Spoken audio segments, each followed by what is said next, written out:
Erikson knew why you feel lost. 8 clues hidden in your life. Stages. If you've ever felt lost, unmotivated, or like you're behind in life, Erikson knew exactly why, and the answer might go back to your childhood. Have you ever felt lost? Not just directionless, but like you're searching for something, and you don't even know what it is. A quiet voice whispering, something's missing. You have a job, maybe a family. You check the boxes, but deep down, a fog lingers. What if that feeling isn't random? What if it's part of a bigger pattern, written into your life story? The answer may lie in the work of one man, Erik Erikson, a psychoanalyst, a refugee, a man who asked, what does it truly mean to grow up? Today, we explore 8 clues, 8 life stages Erikson mapped out, and how each one may hold the key to the emptiness you feel right now. Stage 1. Trust versus mistrust. Infancy, age 0 to 1. It all begins with a cry. In your very first year, you ask the world one simple question: can I trust you?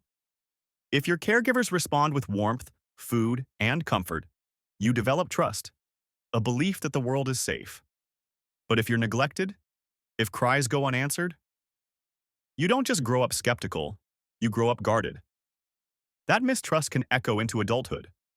A fear of opening up, of depending on others, of being vulnerable. And suddenly, that fog you're feeling starts to make more sense. Stage 2. Autonomy versus shame and doubt. Yakshis, toddlerhood, Aries, age 1 to 3. You take your first steps, wobble, fall, get up again. Here, the question becomes, can I do things by myself? Supportive parents encourage independence. You've got this. You can do it. But overly critical ones? They smother. They punish. They shame. The result? A lifetime of second-guessing yourself. An inner critic louder than your own desires. If you've ever felt like you can't trust your gut, this might be why. Stage 3. Initiative versus guilt. Preschool, age 3 to 6. As imagination blooms, a new question emerges. Is it okay for me to take initiative? Healthy development sparks creativity, leadership, and bold play. But if you're constantly shut down, told you're too much, too loud, or too weird, you grow up carrying guilt for simply being yourself.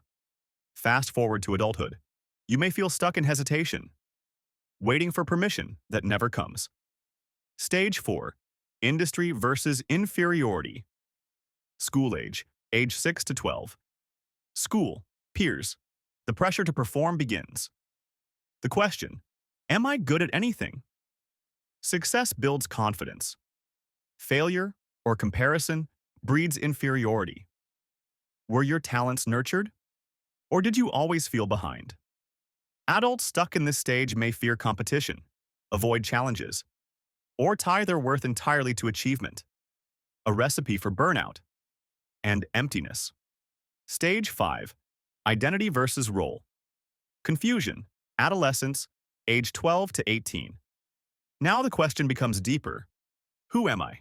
Not just hobbies or clothes, but values, beliefs, direction. This stage is messy. It's meant to be.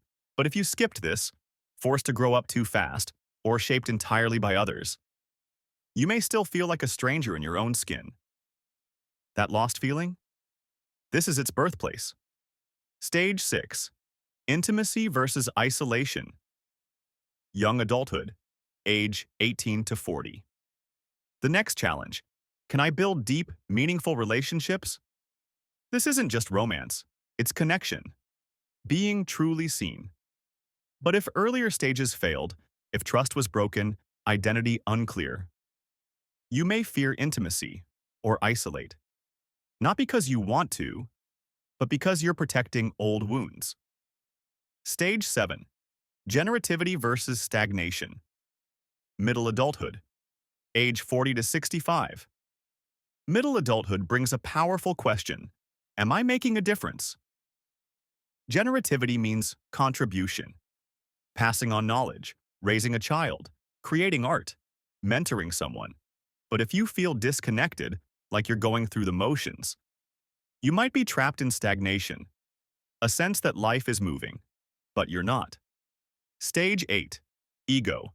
Integrity versus despair. Late adulthood. 65 plus. In life's final chapter, you ask, was it all worth it?